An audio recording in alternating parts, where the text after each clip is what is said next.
इसमें आपको आइल्स करना पड़ता है जो कि यूके जाने के लिए लाजमी है। लेकिन अच्छी बात यह है कि इसमें आपको 7 बैंड स्कोर करने की जरूरत नहीं है। 4.5 4 भी चल जाता है बास केसेस के अंदर। अगर तूने मुझे हायर ना किया ना तो तेरी कंपनी का गुजारा नहीं होना। अस्सलाम वालेकुम, उम्मीद है आप खैरियत से होंगे। आपके फीडबैक का बहुत बहुत शुक्रिया। आज इस टॉपिक को हम डिस्कस करेंगे, वो है यूके का वर्क वीज़ा। और बहुत सारे लोगों की ख्वाहिश है कि सर हम यूके जाना चाहते हैं, फैमिली के साथ मूव होना चाहते हैं, क्या तरीका कार है। तो भाई आज की वीडियो आपके लिए। अगर आपने इस वीडियो को एंड तक देख लिया तो इंशाल्लाह आपके सारे सवालों के जवाबात आपको मिल जाएंगे।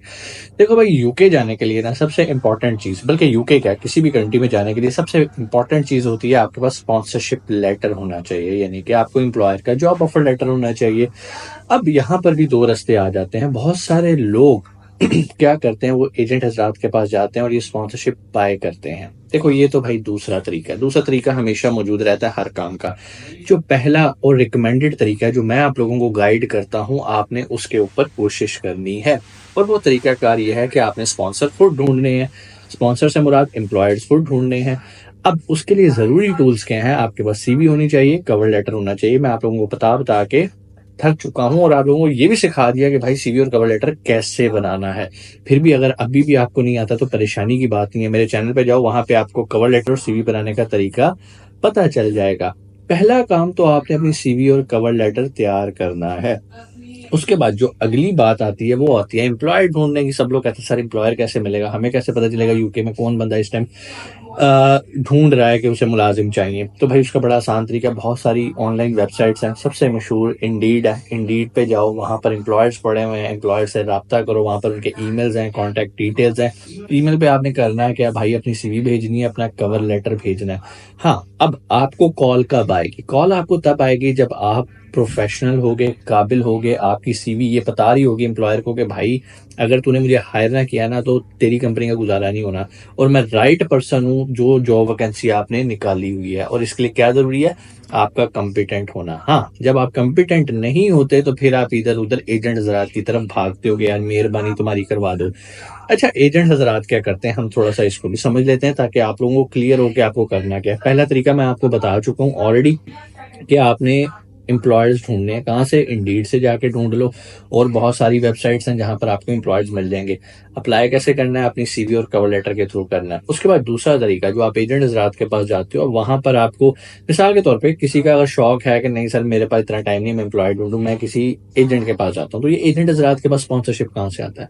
बेसिकली इन एजेंट हजरात के यूके, कनाडा, डिफरेंट कंट्रीज में जो एजेंट जिस कंट्री को डील कर रहा होता है, या आप उसे कंसल्टेंट भी कह सकते हैं, आगे उनके एजेंट्स होते हैं, तो इन लोगों के पास वहाँ की कंपनीज के कॉन्टैक्ट डिटेल्स होती हैं। और वो कंपनीज इनको कहती हैं कि भाई ये बंदे हमें चाहिए। बेसिकली अपने आप को रिक्रूटमेंट कंपनीज भी कंसिडर करते हैं और ह्यूमन रिसोर्स सर्विसेज के बारे में भी कहते हैं कि भाई हम ह्यूमन रिसोर्स सर्विसेज प्रोवाइड करते हैं। तो इनके पास जब आप आते हो तो इनके पास ऑलरेडी उन कंपनीज के स्पॉन्सरशिप्स मौजूद होते हैं। बट प्रॉब्लम क्या आ जाती है, वो स्पॉन्सरशिप आपको खरीदने पड़ते हैं। डेफिनेटली वो आपको फ्री तो नहीं देंगे। क्यों देगा कोई आपको स्पॉन्सरशिप? फ्री लेना है, जाओ खुद से ट्राई करो और खुद से ले लो। लेकिन अगर आपको एजेंट हजरात से लेना है तो फिर आपको किस चीज का ख्याल रखना पड़ेगा कि आपको उनको पैसे देने हैं भाई। अच्छा चलो, मान लिया आपने कहा सर मैं पैसे देने के लिए भी तैयार हूँ। अब यहाँ पर घपला कहाँ आता है यूके के अंदर? लोग आपको कहते हैं हाँ जी सर जी स्पॉन्सरशिप मसला ही कोई नहीं, मैं आपको कंपनी का स्पॉन्सरशिप ले देता हूँ। कितने साल का चाहिए? 1 साल का, 2 साल का, 5 साल का, 3 साल का?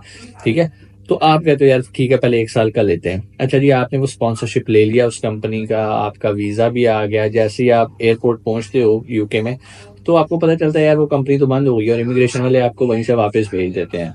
जस्ट इमेजिन, एजेंट ने तो आपको भेज दिया स्पॉन्सरशिप। और इस तरह बहुत सारे वाकयात होते हैं। चलो अब दूसरा कंडीशन देख लेते हैं।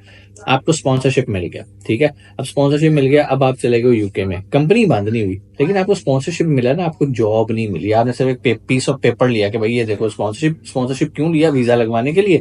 अब आप यूके पहुंच गए हो और आप लोगों का ये था कि भाईजान मेरा उत्थे चाचे का पुत्र होता, वो मसला ही कोई नहीं, मैनू बस एक बार यूके भेज दो। ठीक है जी, वो लोग क्या करते हैं, वो ये वीजा लेके चले जाते हैं। लेकिन टेक्निकली स्पीकिंग इस स्पॉन्सरशिप का मतलब यह है कि जिस कंपनी ने आपको स्पॉन्सर दिया है आप सिर्फ उसी कंपनी के पास काम कर सकते हो और किसी कंपनी में काम नहीं कर सकते। और अगर आप करते पकड़े गए तो ये एक इलीगल एक्टिविटी है, आपको वो डिपोर्ट भी कर सकते हैं। उसके बाद अब यहाँ पर मैं एक और गेम भी बताता हूँ। चलो जी, मिसाल के तौर पे आप चाचे के पुत्र के पास ही चले गए, वो बहुत अमीर है, उन्होंने कहा है तेन नौकरी की लोड़ नहीं, तो बस आ जा यूके मेरे को। आप चले गए यूके उसके पास, ठीक है।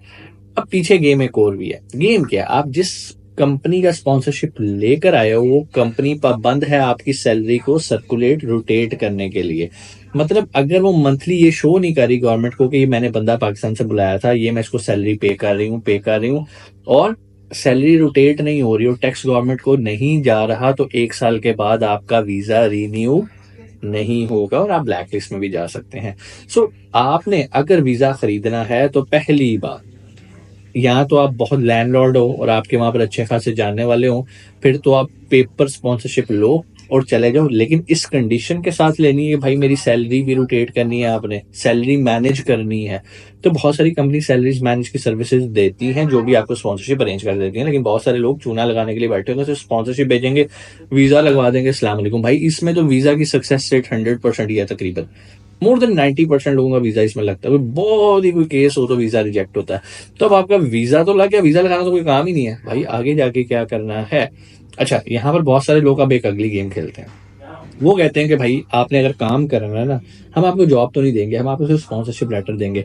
आप ऐसा करो, ये स्पॉन्सरशिप अपनी बेगम के नाम पे ले लो और आप एज ए इंडिपेंडेंट चले जाओ उसके साथ। आप दोनों मियाँ बीवी चले जाओ, बीवी के नाम पे स्पॉन्सरशिप होगा, मतलब वो कहीं भी जॉब नहीं कर सकेगी सिवाय उसी कंपनी के, ना करे वो घर बैठी रहे।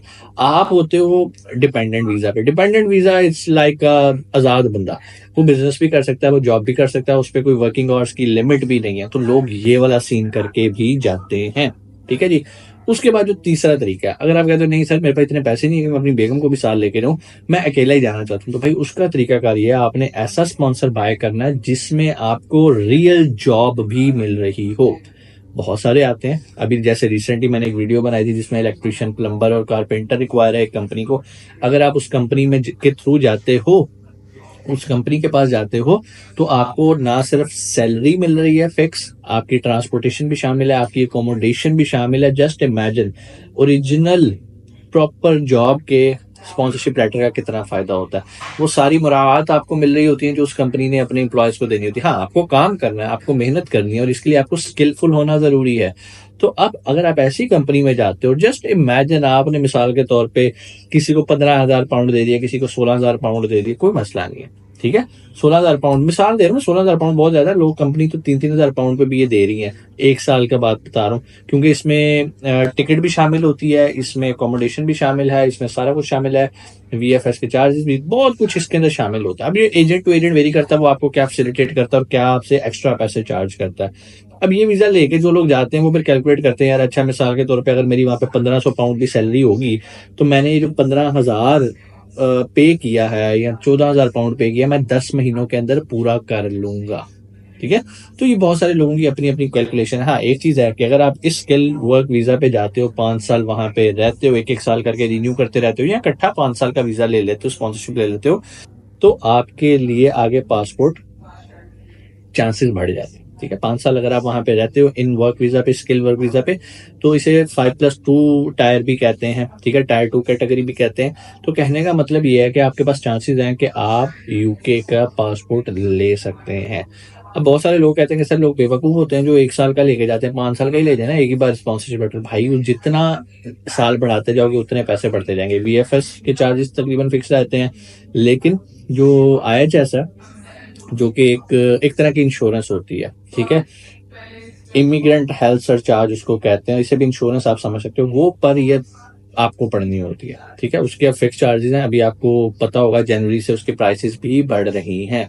तो ये सारी तरीकाकार है, आप 1 साल का भी लेके जा सकते हो। लेकिन ये सारी बातें तो एजेंट हजरात की मैंने आपको बताई दी ना, जो बेहतरीन तरीका और सबसे पहली आपकी कोशिश होनी चाहिए, वो सबसे पहले वाला तरीका है, अपनी सीवी बनाओ, सॉफ्टवेयर इंजीनियर बनाओ, अपनी सीवी कवर लेटर बनाओ, पप्पू सा बनाओ, कंपनी ढूंढो और अप्लाई करो। क्यों नहीं मिलेगी जॉब, मुझे समझ नहीं आती हम लोग ये क्यों सोचते हैं कि यार हमें जॉब नहीं मिलेगी। कोशिश हम करते नहीं, हम यही सोच के पीछे रह जाते हैं कि भाई हमें कौन सा जॉब मिल जानी है। तो भाई ये एक बड़ी गलत सोच है।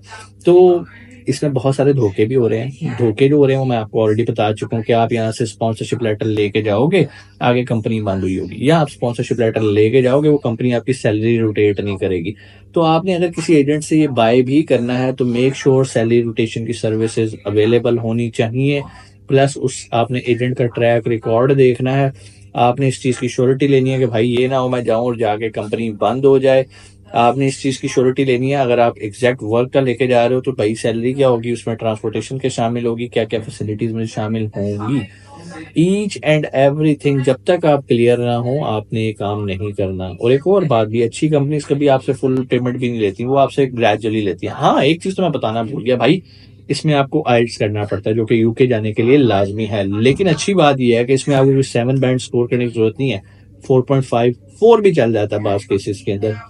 और 4 जनरल आइल्स करना, वी आई बोलते हैं आई थिंक उसको, जो यूके का आइल्स है आपने वही वाला करना है और आप बासानी जनरल आइल्स करके ही क्लियर कर सकते हो। अगर आपने मैट्रिक एफएससी की है तो ये कोई बहुत बड़ी बात नहीं है, बहुत सारे लोग करके ऑलरेडी जा चुके हैं। सो अगर आप कारपेंटर हैं, इलेक्ट्रिशियन है, प्लम्बर हैं या और आपके पास कोई अच्छा स्किल है तो आप क्या कर सकते हैं, आप ज़रूर यूके में अप्लाई करके अपनी किस्मत आजमा सकते हैं। इंशाल्लाह आपसे मुलाकात होती है अगली वीडियो में। जाने से पहले आपको एक डिस्क्लेमर देता जाऊँ, मीट मुगल्स किसी भी तरह की सर्विसेज ऑफर नहीं करते, ना इमिग्रेशन की ना वीज़ा की। तो बराए मेहरबानी हमारे नंबर पे कॉल करके मैसेज करके ये नहीं कहना सर वीज़ा लगवा दो, हम वीज़ा नहीं लगवाते। इंशाल्लाह आपसे मुलाकात होती है अगली वीडियो में। अपना बहुत सारा ख्याल रखिएगा। पाकिस्तान जिंदाबाद।